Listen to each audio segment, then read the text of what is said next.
नमस्कार, न्यूज़ 18 पंजाब हरियाणा हिमाचल देख रहे हैं आप। मैं हूं अमृत वर्दी। बुलेटिन की शुरुआत करते हैं अनलॉक 4 की गाइडलाइंस के साथ जो देश के लिए जारी कर दी गई हैं। और इन गाइडलाइंस में जो बड़ी बातें कही गई हैं वो आपको बताते हैं कि अपने स्तर पर लॉकडाउन नहीं लगा सकेंगे अब राज्य। कंटेनमेंट जोन के बाहर अगर लॉकडाउन लगाना है तो उसके लिए केंद्र सरकार से इजाजत लेनी होगी, लेकिन प्रदेश और कोई भी राज्य अपने स्तर पर लॉकडाउन नहीं लगा सकेगा। और देश में 1 सितंबर से अनलॉक 4 की शुरुआत होने जा रही है। और इनमें जो बड़ी बात है वो ये कि शिक्षण संस्थान नहीं खोले जाएंगे। देश में 30 सितंबर तक फिलहाल स्कूल कॉलेज बंद रहेंगे। हालांकि ऑनलाइन टीचिंग के लिए 50% अध्यापकों को बुलाया जा सकता है। 9वीं से लेकर 12वीं तक के छात्र गाइडेंस के लिए स्कूल जा सकते हैं। 21 सितंबर से 100 लोगों के साथ कार्यक्रम करने की छूट दे दी गई है, चाहे वो राजनीतिक कार्यक्रम हो, सामाजिक, धार्मिक या खेल जगत से जुड़ा हुआ कार्यक्रम हो। देश भर में सिनेमा हॉल और स्विमिंग पूल अभी भी बंद रहेंगे।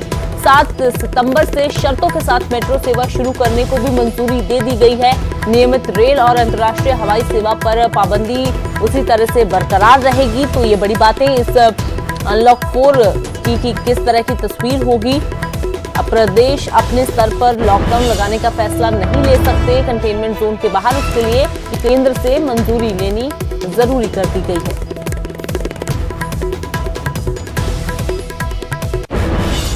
तो बात करते हैं हरियाणा के मुख्यमंत्री मनोहर लाल खट्टर की, जिनकी सेहत में सुधार नजर आ रहा है। मेदांता ने जारी किया है मनोहर लाल का मेडिकल बुलेटिन और सीएम को ऑक्सीजन सपोर्ट की जरूरत अब नहीं है, ये इस मेडिकल बुलेटिन में बताया गया है। हालांकि कल दोबारा से सीएम का कोरोना टेस्ट होगा और उसकी रिपोर्ट फिलहाल देखनी होगी कि क्या आती है। इससे पहले 24 अगस्त को सीएम की रिपोर्ट पॉजिटिव आई थी, जिसके बाद उनको मेदांता अस्पताल में भर्ती करवाया गया था। लेकिन अब उनकी सेहत में सुधार बताया जा रहा है और ये भी बताया जा रहा है कि कल दोबारा से उनका कोरोना टेस्ट किया जाएगा।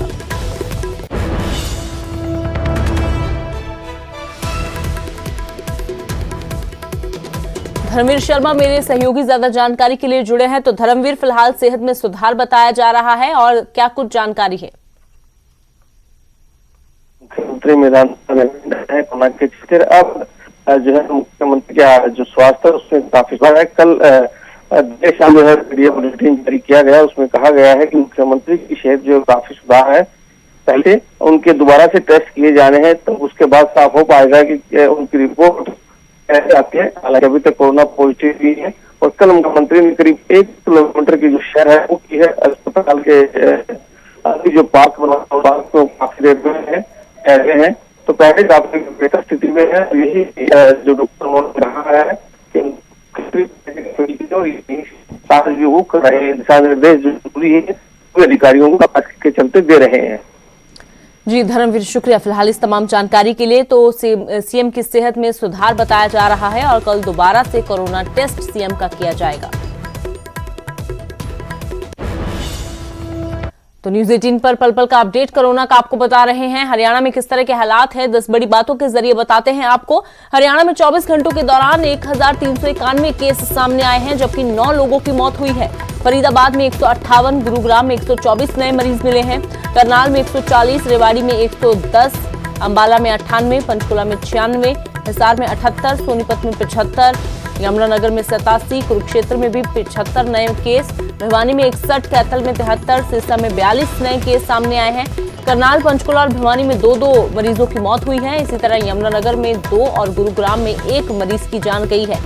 हरियाणा में कुल मामलों की बात की जाए तो 61,987 केस हैं, जिनमें से 670 ने दम भी तोड़ दिया है। और अब तक रिकवरी की बात की जाए तो 50,711 मरीज रिकवर हो चुके हैं, ठीक हो चुके हैं।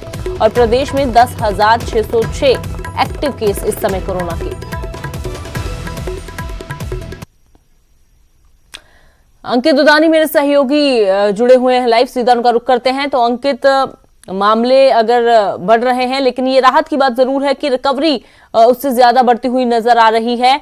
और फिलहाल किस तरह के हालात हैं, कौन से जिले ज्यादा प्रभावित हैं? दिल्ली से सटे जिलों ने तो चिंता बढ़ाई है, लेकिन और कौन से जिले? बिल्कुल बिल्कुल अमृत, जिस तरह से कोरोना महामारी ये लगातार अपने पैर पसार रही है और ये रिपोर्ट्स में कहा जा रहा था कि सितंबर में इसका पीक रहेगा, तो वही देखने को मिल रहा है। क्योंकि जहां हरियाणा में 600 से 700 केस हर रोज आ रहे थे, लेकिन वो केस अब बढ़कर के 1000 से ज्यादा हो गए हैं। और कल की अगर बात करें तो 1391 केस आए हैं, तो लगभग 1400 केस एक दिन के अंदर आना एक कहीं ना कहीं गंभीर बात है। और कल की अगर बात करें तो कल खुद बिजली मंत्री जो चौधरी रणजीत सिंह चौटाला है, उन्होंने भी ट्वीट करके जानकारी दी प्रदेशवासियों को कि वो भी कोरोना से संक्रमित हो गए हैं। उन्होंने जब पहले टेस्ट करवाया था, जब वो विधानसभा में जाना था, तो उस समय उनकी रिपोर्ट नेगेटिव आई थी, लेकिन उनको कुछ हल्के फुल्के लक्षण दिखाई दिए, तो इसलिए उन्होंने फिर से टेस्ट करवाया तो उनको पॉजिटिव पाए गए हैं। तो कहीं ना कहीं अब अगर बात की जाए तो हरियाणा के 3 मंत्री जेपी दलाल, मूलचंद शर्मा, चौधरी रणजीत सिंह चौटाला, वहीं खुद मुख्यमंत्री, वहीं विधानसभा अध्यक्ष, वहीं विधायक, तो सभी लोग कोरोना संक्रमित हो चुके हैं। कांग्रेस की बात करें तो कांग्रेस की प्रवक्ता अंकित, एक और बात जानना चाहेंगे कि कांग्रेस की प्रवक्ता हरियाणा में रंजीता मेहता की जो तबीयत है, कल बताई जा रही है कि कल देर शाम उनकी तबीयत बिगड़ी है, ऑक्सीजन सपोर्ट पर उनको रखा गया है। बिल्कुल, ऑक्सीजन सपोर्ट पर उन्होंने खुद ट्वीट करके ये जानकारी दी और खुद सोशल मीडिया के माध्यम से ये जानकारी दी थी। उनके जो पति हैं उन्होंने जानकारी दी थी और उनको गवर्नमेंट हॉस्पिटल से अब जो पारस अस्पताल है उसके अंदर भर्ती करा दिया गया है और अब जो हालत है वो ठीक है। तो कहीं ना कहीं जो कोरोना है वो पैर जरूर पसार रहा है और लगभग 61,000 से ज्यादा मामले हरियाणा के अंदर हो चुके हैं, लेकिन अच्छी बात यही है कि 51,000 के आसपास रिकवर भी हो चुके हैं। तो एक्टिव मामलों की अगर बात करें तो 10,000 के लगभग ही ऐसे मामले हैं जो अभी एक्टिव मामले हैं। लेकिन जिस तरह से लगातार कहा जा रहा है कि सरकारें भी कह रही है कि एहतियात अभी और ज्यादा बरतने की जरूरत है। और जो पहले सैटरडे संडे को लॉकडाउन लगाया था तो बाद में व्यापारियों के रोष प्रदर्शन के कारण उसको सोमवार मंगलवार का कर दिया गया कि सोमवार मंगलवार को बाजार बंद रहेंगे, मॉल्स बंद रहेंगे। बेहद जरूरी है, लापरवाही नहीं की जा सकती पर इन दिनों में, क्योंकि कोरोना के मामले अगर बात की जाए तो पूरे देश में रिकॉर्ड तोड़ मामले हर रोज सामने आ रहे हैं। शुक्रिया अंकित फिलहाल इस तमाम जानकारी के लिए।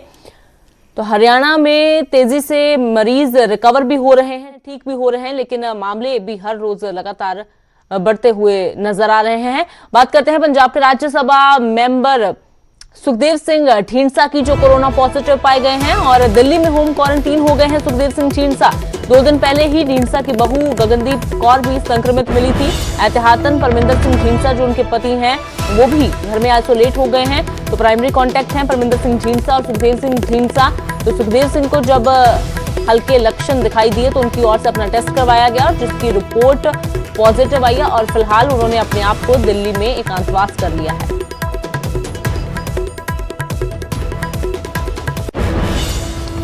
पंजाब में किस तरह के हालात है, 10 बड़ी बातों के जरिए आपको पंजाब का हाल बताते हैं। पंजाब में कोरोना के केस 50,000 के पार हो गए हैं। करीब 1500 नए मामले 24 घंटों में दर्ज किए गए हैं। लुधियाना में 272, पटियाला में 145 नए केस, मोहाली में 137, अमृतसर में 114, जालंधर में 69 मामले सामने आए हैं। फिरोजपुर में 119, पठानकोट में 81, संगरूर में 51, होशियारपुर में अगर बात की जाए तो 59 मामले, बरनाला में 50 मामले सामने आए हैं। पंजाब में कोरोना से 24 घंटों में 41 लोगों की मौत भी हुई है। लुधियाना में 17, पटियाला में 10, जालंधर में 3 मौतें हुई हैं। अमृतसर, फतेहगढ़ साहिब, होशियारपुर में 2-2 जाने गई हैं। फरीदकोट, फाजिलका और मोहाली में भी 1-1 मौत हुई है। कुल मामलों की अगर बात की जाए तो 50,848 कुल मामले हैं, जिनमें से 34,000 से ऊपर मरीज रिकवर भी हुए हैं और 15,000 से ज्यादा भी एक्टिव केस है प्रदेश में और अब तक 1,348 लोगों की मौत हो चुकी है और 544 की हालत गंभीर बनी हुई है। उधर हिमाचल में कोरोना के 144 नए मरीज सामने आए हैं। सिरमौर में सबसे ज्यादा 51 मामले मिले हैं। सोलन में 27, ऊना में 19, कांगड़ा में 14 नए मामले, हमीरपुर और शिमला में भी 12-12 नए केस सामने आए हैं। हिमाचल में अगर कुल मामलों की बात की जाए तो 5,781 कुल केस हैं। 32 मौतें यहां पर हो चुकी हैं। अब तक 4,266 मरीज रिकवर हो चुके हैं और 1,439 एक्टिव केस इस समय देवभूमि हिमाचल में।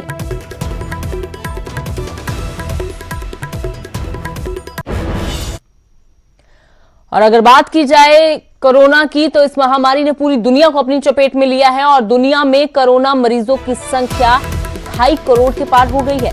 अब तक कोरोना से 8.45 लोगों की जान चली गई है, यानी कि करीब 8.25 लाख लोगों की जान चली गई है और कोरोना के 50% से ज्यादा केस सिर्फ 3 देशों में है। और बड़ी चिंता की बात यह है कि भारत भी उन देशों में शुमार है। अमेरिका, ब्राजील और भारत सबसे ज्यादा प्रभावित हैं। अमेरिका में करीब 61 लाख मामले हैं, ब्राजील में 38 लाख केस हैं और भारत में अब तक 35 लाख से ज्यादा कोरोना केस सामने आ चुके हैं। तो 50% से ज्यादा सिर्फ ये 3 देश प्रभावित हैं। 8.25 लाख लोगों की जान चली गई है और देश में कोरोना मरीजों की संख्या 2.5 करोड़ के पार हो गई है।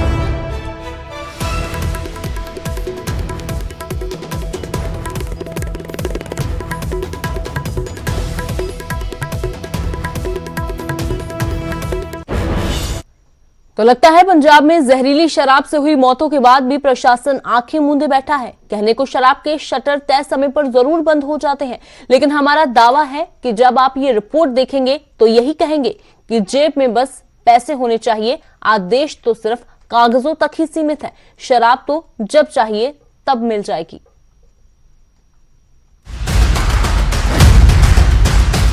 कहते हैं जब शराब का सुरूर चढ़ जाता है तो न पीने वालों को होश रहता है और न ही पिलाने वालों को। कोरोना काल में सरकार ने शराब का शटर बंद करने के वक्त तो यह जरूर तय किया है, लेकिन शराब के शौकीनों के लिए ठेके 24 घंटे खुले हैं। जी हाँ, ठीक सुना आपने। अब तस्वीरें देखकर इस पर यकीन भी कर लीजिए। चोरी छुपे जुगाड़ के जरिए शराब बेचने का यह फॉर्मूला मुक्तसर में तो पूरी तरह हिट है और इसे कहते हैं आम के आम और गुठलियों के दाम।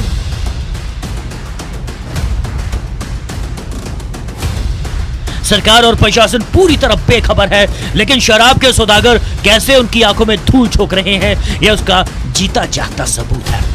कैमरा देखते ही कोई चेहरा छुपा लेता है तो कोई ठेके से ऐसे खिसक जाता है कि उन्हें कुछ मालूम ही ना हो। पूछने पर कोई जवाब देना ही नहीं चाहता। शाम ढलते ही कहने को ये शराब ठेके बंद जरूर हो जाते हैं, लेकिन यहाँ छोटी खिड़की के जरिए शराब आपको किसी भी वक्त मिल जाएगी।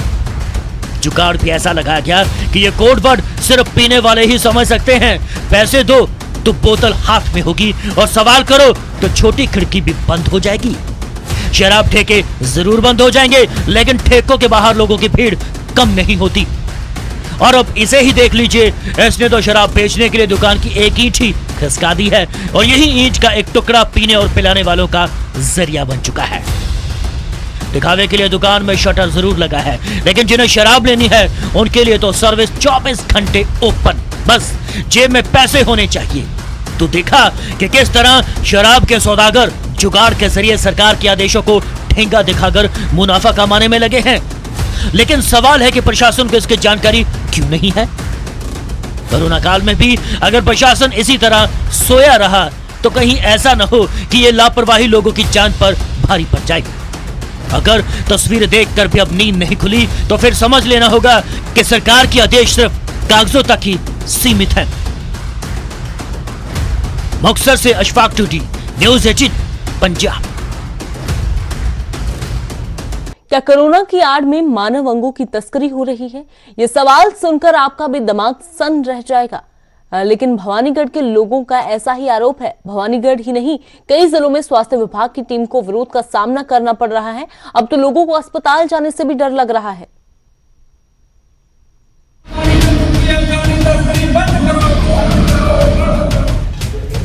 पंजाब में कोरोना मौत का तांडव मचा रहा है। खौफ उस बीमारी से है जिसकी चपेट में आने से न जल्दी दुआ काम आती है और न ही दवा। अब तो लोग अस्पताल जाने से भी डर रहे हैं। भवानीगढ़ के राजपुरा गांव की पंचायत ने फैसला लिया है कि अगर कोई भी शख्स कोरोना की चपेट में आता है तो उसे अस्पताल भेजने की बजाय गांव में ही क्वारंटाइन किया जाएगा।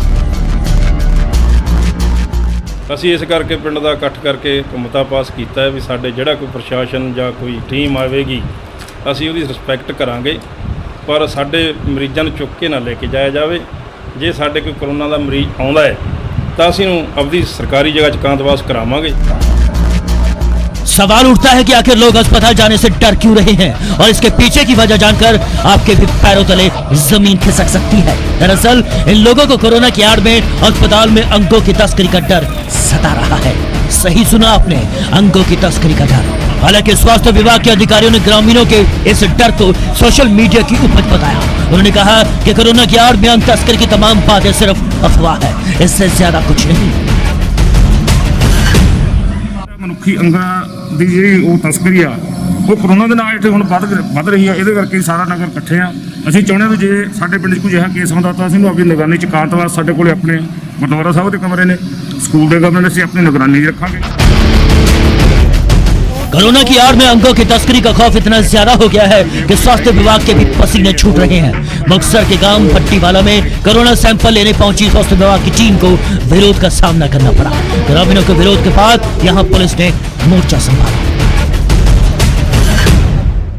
ਉਹ ਪਿੰਡ ਦੇ ਵਸਨੀਕਾਂ ਨੂੰ ਧੱਕੇ ਨਾਲ ਕਰੋਨਾ ਟੈਸਟ ਕਰਨੀਆਂ ਚਾਹੁੰਦੀਆਂ ਸੀਗੀਆਂ ਤੇ ਪਿੰਡ ਦੇ ਨਗਰ ਨਿਵਾਸੀ ਆ ਜਿਹੜੀ ਅਤੇ ਭਾਰਤੀ ਕਿਸਾਨ ਯੂਨੀਅਨ ਏਕਤਾ ਸਿੱਧੂਪੁਰ ਜਿਹੜਾ ਇਹ ਕਰੋਨਾ ਟੈਸਟ ਨਹੀਂ ਕਰਾਉਣਾ ਚਾਹੁੰਦੇ, ਕਿਉਂਕਿ ਇਹਦੇ ਨਾਲ ਇਹ ਜਿਹੜੀਆਂ ਹੈਗਾ ਕਰੋਨਾ ਇਹ ਕਰਨ ਦੇ ਹੈਗੇ ਟੈਸਟ ਕਿੱਟਾਂ ਜੋ ਵੀ ਇਹਨਾਂ ਦੇ ਹੈਗਾ ਪ੍ਰੋਪਰ ਥਿਊਰੀ ਨਾਲ ਜਿਹਨਾਂ ਕਰਦੇ ਆ ਉਹਦੇ ਨਾਲ ਬਹੁਤ ਸਾਰੀਆਂ ਰਿਪੋਰਟਾਂ ਜਿਹੜੀਆਂ ਗਲਤ ਆ रही। हरियाणा में फतेहाबाद के धारसूल गांव में कोरोना संक्रमित महिला के वकील बेटे का सैंपल लेने के डॉक्टर्स के साथ बदसलूकी की गई। हाथ में डंडे लिए ये शख्स स्वास्थ्य विभाग की टीम को घर से निकलने की धमकी देता है। वहीं डॉक्टर की शिकायत पर पुलिस ने मामला दर्ज कर लिया। जगह जगह स्वास्थ्य विभाग की टीम के साथ ऐसी बदसलूकी की तस्वीरें शर्मनाक बताई जा रही हैं। लेकिन लोगों को समझना है कि कोरोना के खिलाफ जंग में पहले खौफ का खात्मा जरूरी है, और स्वास्थ्य विभाग को भी ये भी बताना होगा कि आखिर अंगों की तस्करी का सच आखिर है क्या। व्यापारीगढ़ से रवि आजाद के साथ मुक्तसर से अशफाक और फतेहाबाद से जसपाल, न्यूज़ 18। जिनके कंधों पर सुरक्षा की जिम्मेदारी हो, अगर वही नाकाम हो जाएं तो भला उम्मीद किससे की जाए। दरअसल फतेहाबाद के ग्रामीण इलाकों में लगातार चोरी की वारदातें बढ़ रही हैं और पुलिस ने रोकने में नाकाम है। लिहाजा उपायुक्त ने फैसला लिया है कि ग्रामीण गांव में ठीकरी पहरा लगाएं, और अगर इसमें लापरवाही बरती गई तो सरपंच को अंजाम भुगतना पड़ेगा। की वारदातों को रोकने में पुलिस नाकाम। अब सरपंचों को सौंपी सुरक्षा की कमान। सुरक्षा में नहीं बर्दाश्त होगी कोई भी कोताही। लापरवाही बरतने पर सरपंच पर होगी कार्रवाई।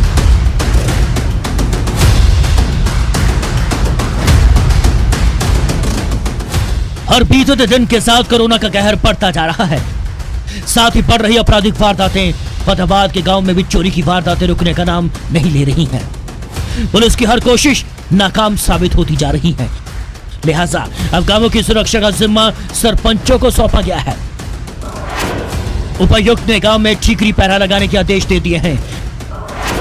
The Punjab village and small town petrol act 1918 की धारा 3(1) के तहत सभी ग्राम पंचायतों को ठीकरी पहरा लगाने के आदेश दिए गए हैं।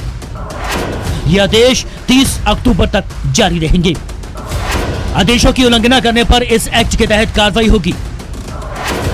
सरपंच के खिलाफ हरियाणा पंचायती राज एक्ट 19(1) के तहत दोषी मानकर कार्रवाई की जाएगी।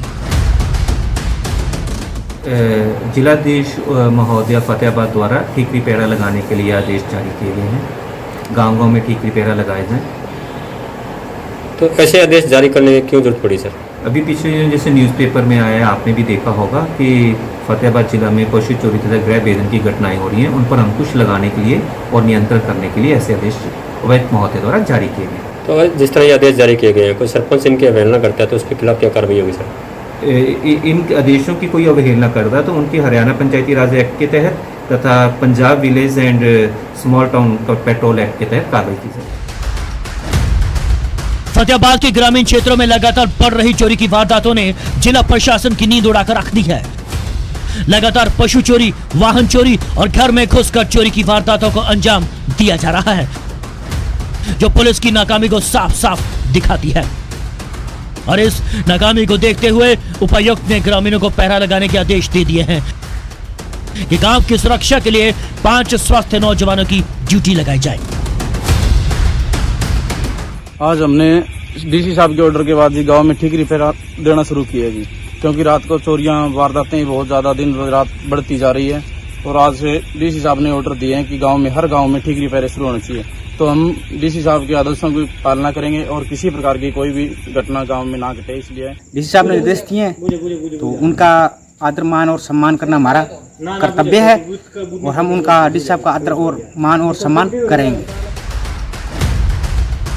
इन आदेशों की पालना करवाने की जिम्मेदारी तहसील, थानाध्यक्ष, संबंधित बीडीपीओ और ग्राम पंचायत की होगी। छिकरी पहरा देने वाले ग्रामीणों की मदद के लिए जरूरत पड़ने पर पुलिस टीम भी तैयार रहेगी ताकि इन वारदातों को रोका जा सके। काबिले गौर है कि गांव लहरिया में 2 दिन पहले चोरों ने एक दुकानदार की हत्या भी कर डाली। इसके बाद अब ये कड़ा फैसला लिया गया है। जसपाल सिंह, न्यूज़ 18, फतेहाबाद। अगर आप सरकारी स्कीम के तहत अनाज लेते हैं तो सावधान हो जाइए। यह खबर आपके लिए देखनी अहम है, क्योंकि हो सकता है जो गेहूं आप तक पहुंचता हो वो पहुंचने से पहले ही कम हो जाता है और आपको इस लूट की खबर तक नहीं लगती। देखिए इस रिपोर्ट के जरिए।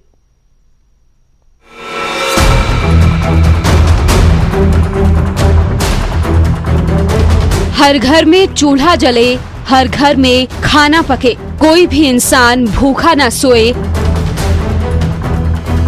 इसके लिए सरकार की ओर से कई स्कीमें शुरू की गई हैं। लेकिन गरीबों तक इसका लाभ पहुंचे उससे पहले ही उनका निवाला छीनने वाले भी अपना काम शुरू कर देते हैं। मामला कपूरथला के गांव दुर्गापुर का है, जहां डिपो होल्डर लोगों को अनाज देने पहुंचे। लोगों में गेहूं बांटा गया, लेकिन जब घर जाकर उसे तोला गया तो हर बैग से करीब 5 से 6 किलो गेहूं कम था। मतलब 30 किलो के बैग में सिर्फ 24 से 25 किलो अनाज था। और ये सिर्फ इस बार नहीं बल्कि हर बार गरीबों के निवाले पर इसी तरह डाका डाला जाता है। पता लग गया भी हर बोरे तो 5 ਤੋਂ 6 किलो कणक घट निकली है जी। ਇਹ ਇਹਨਾਂ ਨੂੰ ਅੱਜ ਦੇਖਣ ਦੇ ਪਤਾ ਲੱਗਾ ਤਕਰੀਬਨ ਪਿਛਲੀ ਵਾਰ ਮੇਰੇ ਨਾਲ ਵੀ ਹੋਇਆ ਸੀਗਾ ਜੀ। ਮੇਰੀ ਵੀ 20 ਕਿਲੋ ਦੇ ਕਰੀਬ ਕਣਕ ਪਿਛਲੇ ਮਹੀਨੇ ਘੱਟ ਨਿਕਲੀ ਆ। 30 ਕਿਲੋ ਕਣਕ ਦਿੱਤੀ ਜਾਣੀ ਸੀ, ਜਿਹੜੀ 25 ਕਿਲੋ ਭਾਜੀ ਇਹਨਾਂ ਨੇ ਬੰਬੂ ਮਾਰ ਕੇ 5 ਕਿਲੋ ਕੱਢੀ ਹੋਈ ਵਿੱਚੋਂ। ਤੇ ਭਾਜੀ ਮੈਂ ਨਾ ਪਰਚੀ ਲੈ ਕੇ ਆਇਆ ਵਾਂ, ਮੂਹਰਿਓਂ ਕਣਕ ਚੁਕਾਉਂਦੇ ਸੀ ਭਾਜੀ ਹੁਣੀ, ਜਿਹੜੇ ਭਾਜੀ ਨੇ ਕਣਕ ਲੈ ਕੇ ਆਇਆ। ਇਹਨਾਂ ਨੇ ਨਾ ਮੈਂ ਇਹਨਾਂ ਦੇ ਕੋਲ ਖੜਾ ਤੇ ਇਹਨਾਂ ਨੇ ਮੂਹਰਿਓਂ ਬੰਦ ਕਰਾਤੀ ਜਿਹੜੀ ਪੂਰੀ ਸੀਗੀ। ਇਹ ਕਹਿੰਦੇ ਪਿੱਛੇ ਜਿਹਦੇ ਚ ਬੰਬੂ ਮਾਰਿਆ ਹੈ ਉਹ ਦਿਓ ਹੁਣ। इस बार ये धोखाधड़ी पकड़ी गई और डिपो होल्डर को अनाज पूरा करना पड़ा। ਉਹਨਾਂ ਦੇ ਨਾਲ ਹੋਰ ਧੱਕਾ ਕਰ ਰਹੇ ਸੀਗੇ ਤੇ ਜਿਹੜੇ ਮੌਕੇ ਦੇ ਉੱਤੇ ਸਾਡੇ ਪਿੰਡ ਦੇ ਵਸਨੀਕਾਂ ਨੇ ਫੜ ਲਿਆ। ਅਸੀਂ ਕਹਿੰਦੇ ਇਹਨਾਂ ਦੇ ਵਿਰੁੱਧ ਜੋ ਵੀ ਕਾਰਵਾਈ ਕਾਨੂੰਨੀ ਬਣਦੀ ਹੋਵੇ।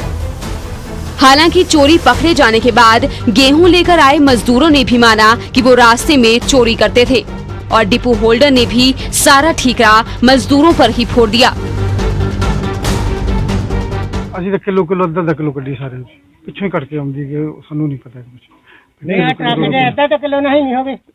ਹਾਂ ਕੋਈ 900 ਬੋਰਾ ਸੀ, ਮੈਂ ਕਿਹਾ ਮੰਗਿਆ 900 ਬੋਰਾ ਸੀ, 800 ਬੋਰਾ 900 ਬੋਰਾ ਤੁਸੀਂ ਹਰੇਕ ਬੋਰੇ ਚ ਕੱਢ ਰਹੇ ਹੋ। ਹਾਂਜੀ ਟਾਕੇ ਚੜਿਆ, ਕਹਿੰਦਾ ਭਾਜੀ ਆ ਦੇਖੋ ਮੈਂ ਇਹਨਾਂ ਨੂੰ ਨਾ ਪਿੱਛੇ ਬੰਬੂ ਲਾਉਂਦੇ ਦੇਖਿਆ। ਮੈਂ ਹਸੈਨਪੁਰ ਵੰਡ ਕੇ ਆਇਆ, ਮੈਂ ਹਸੈਨਪੁਰ ਵੰਡਦਾ ਨਾ ਪਹਿਲੋਂ ਆ ਗਿਆ 15-20 ਮਿੰਟ ਇਹਨਾਂ ਕੋਈ। ਮੈਂ ਕਾਰ ਤੇ ਪਹੁੰਚਿਆ, ਮੈਂ ਕਾਰ ਤੇ ਆਇਆ ਕਿ ਤੁਸੀਂ ਮੇਰੇ ਮਗਰੇ ਆ ਜਾਓ। ਮੈਂ ਟਰੱਕ ਡਰਾਈਵਰ ਨੂੰ ਫੋਨ ਵੀ ਕੀਤਾ 2 ਵਾਰੀ ਕਿ ਤੂੰ ਕਿੱਥੇ ਰਹਿ ਗਿਆ। ਕਹਿੰਦਾ ਆ ਰਹੇ ਭਾਜੀ 2 ਮਿੰਟ 'ਚ ਆ ਰਹੇ ਬਸ। ਮਾਰ ਕੇ ਮੈਂ ਬਾਹਰ निकल के देखा तो आंदा पिया था। उन्हीं देर च यानी कि इन्होंने वही काम कर लिया। गरीबों को 2 वक्त का खाना भी बमुश्किल नसीब होता है और सरकारी योजनाओं का जो लाभ उन्हें मिलना चाहिए उस पर इन जैसे लोग पहले से ही गिद्ध की तरह नजरें गड़ाए बैठे रहते हैं। कपूरथला से जगजीत धंजू के साथ ब्यूरो रिपोर्ट, न्यूज़ 18।